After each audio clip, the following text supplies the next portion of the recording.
Hai, Assalamualaikum sahabat-sahabat sekalian.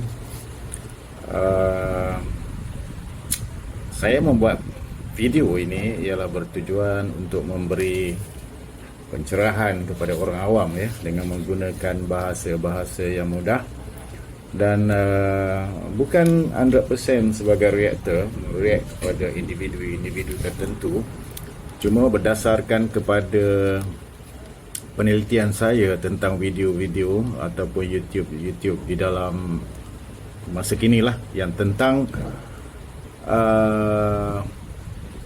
agama Islam ya.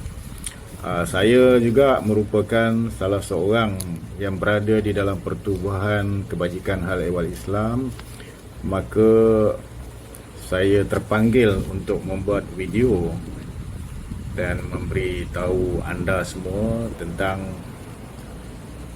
kebaikan dan keburukan kita searching ataupun belajar, mendengar, melihat daripada YouTube ini.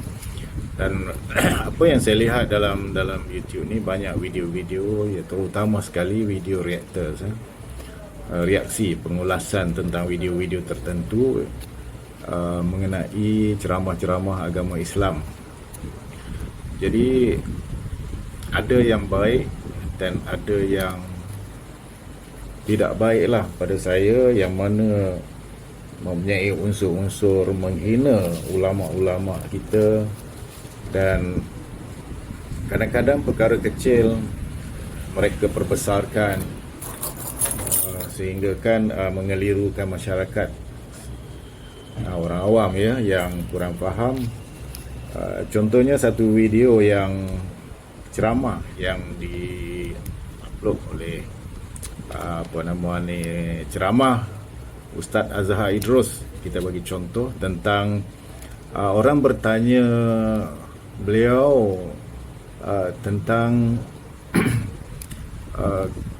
tempat Allah, tempat kedudukan Allah itu sendiri, yang mana beliau menjawab dengan begitu jelas sekali.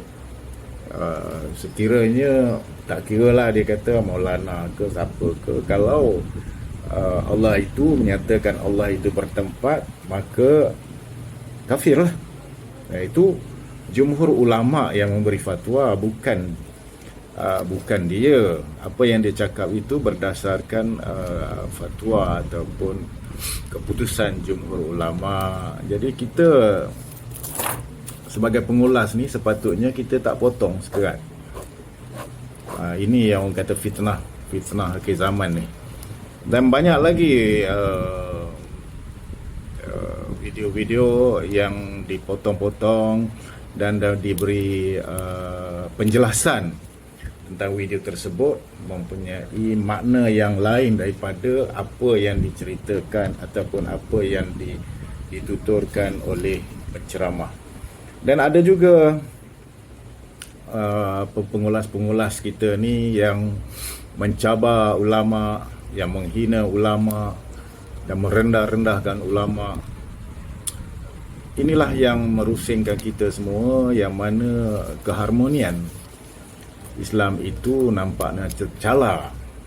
Ya, kalau kita lihat banyak video-video yang dibuat oleh para pengulas yang tidak bertanggungjawab ini. Saya malas nak sebut siapa-siapa, tapi ada dalam senarai yang saya tulis dan saya follow dan tengoklah. Saya tengok bukan bermakna saya setuju dengan beliau, tetapi saya tengok kerana saya nak tengok kebodohan beliau. Beliau telah mencipta dosa untuk dirinya sendiri semata-mata untuk mendapat, orang kata, subscribe dalam YouTube ke, saya tak tahulah ya, atau apa maksud tujuan tugas mereka, tak tahu. Atau mungkin mereka ini dibayar oleh orang-orang tertentu ataupun pertubuhan tertentu untuk membuat dayah-dayah ini. Jadi kita sebagai orang awam, saya haraplah ya, saya harap sangat kepada anda semua, kerana kita nak halang dayah-dayah ni agak sukar lah, sebab kita mempunyai kebebasan berkarya katakan, dan mereka boleh berkarya apa saja yang mereka rasa boleh mengelirukan masyarakat, dan yang bolehnya adalah individu-individu yang tertentu tu yang kena macam kena tuduh lah, kita katakan dia boleh lah appeal dan buat report polis dan sebagainya. Ya, dan banyak lah saya tengok video-video yang merosakkan lah kita semua. Terutama sekali serangan-serangan yang kita tengok, serangan tentang ibadah orang-orang Islam yang mengelirukan, di mana ada juga ceramah-ceramah yang memberi serangan kepada ibadah-ibadah kecil yang tidak sepatutnya dia keluarkan di dalam YouTube. Sepatutnya berbincang dulu dengan pihak-pihak berkuasa agama seperti JAKIM dan sebagainya, menyatakan perkara ini sebenarnya tidak sepatutnya dilakukan oleh umat Islam di Nusantara ini. Sepatutnya kita buat begini, dan ini yang Allah suruh, yang Rasulullah suruh, dan selepas itu barulah anda boleh keluarkan di dalam video untuk memberi pelajaran kepada masyarakat.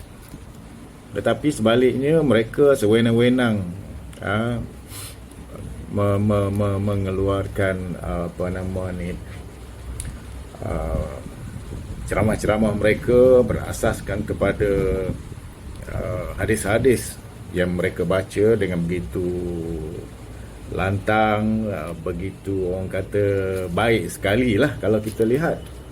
Ya, semua berasaskan kepada hadis-hadis sahih, dan ramai saya lihat juga masyarakat terpengaruh, ya, terpengaruh dengan mereka ini. Dan kalau benda yang baik itu bagi saya tidak ada masalah lah, benda-benda baik, dan memang sememangnya perkara-perkara itu tidak boleh dibuat dan dilarang sepenuhnya, dan bolehlah kita katakan menjadi satu ilmu kepada kita untuk mengubah, sebab jalan kita ialah kita nak menuju ke destinasi yang satu lagi, yang mana destinasi itu kita akan dihisap. Ya, kita akan dihisap oleh Allah, maka kita mencari ilmu-ilmu yang mana beribadah dengan cara yang betul. Cuma yang kecil-kecil ni sepatutnya tidak perlu diheboh-hebohkan. Jangan, ustaz-ustaz pun janganlah nak cari glamour sangat dan menuduh, merosakkan ustaz-ustaz lain, sehingga merosakkan orang lain lah, dan bertelagah antara satu sama lain dengan hanya asas dia perkara tu kecil boleh bincang, perkara-perkara khilaf lah orang kata, tak perlulah, ya, tak perlu. Ya, bila orang awam tengok, apalagi orang bukan Islam tengok, apalah Islam, kan? Apalah Islam ni? Ya, agama Islam ni seolah-olah macam satu perdebatan permainan manusia. Lebih kurang macam itulah dengan bahasa mudah yang saya pakai. Ya, jadi minat orang bukan Islam sendiri pun jadi tujuan kita ialah kita nak berdakwah. Sampai Rasulullah pun berpesan, sampaikanlah walaupun sepotong ayat. Kita berdakwah dan kita menunjukkan ciri-ciri orang Islam yang baik, dan kepada yang kurang baik dia mengubah menjadi yang lebih baik. Itu yang sebenarnya. Jadi yang berada di dalam, orang kata dah dilahirkan Islam ataupun yang converted to Islam already, maknanya mereka kena memperbaiki, memperbetulkan, bukan dengan cara mencari jalan bagaimana untuk mencipta fitnah-fitnah akhir zaman yang dalam bidang agama kita sendiri, dalam ibadahnya dan juga dalam akidahnya ataupun dalam mentauhidkan Allah pun berbeza-beza dan sebagainya. Ini orang kata apa ni? Agama apa ni sebenarnya? Kan? So itu pandangan saya untuk kali ini, dan saya akan terus memberi pandangan-pandangan kepada anda semua di dalam channel saya, walaupun channel saya ini tak ramai orang subscribe. Ya, tak ramai orang subscribe, tapi harap anda boleh subscribe lah. Ya tak? Subscribe untuk mendapat memberi semangat kepada saya untuk membuat posting-posting akan datang. Macam itulah, bila orang sokong tu kita seronok sikit. Dan anda juga boleh menegur saya. Saya buat video ini secara spontan saja, dengan bahasa-bahasa saya pun bahasa spontan tanpa skrip, dan menggunakan apa nama ni, smartphone saja. Dan saya tidak bersedia macam orang lain dengan siap dengan kamera, siap dengan apa ni, sounds, apa semualah. Tak ada.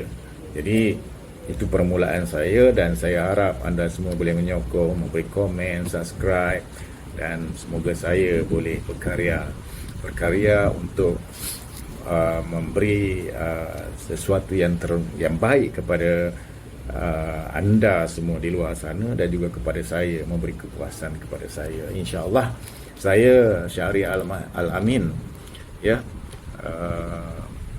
akan terus upload video-video yang walaupun tidak berkualiti, tetapi saya harap anda semua boleh menilai, tengok, dan berhati-hatilah dengan golongan-golongan pemfitnah zaman ini. Assalamualaikum warahmatullahi wabarakatuh.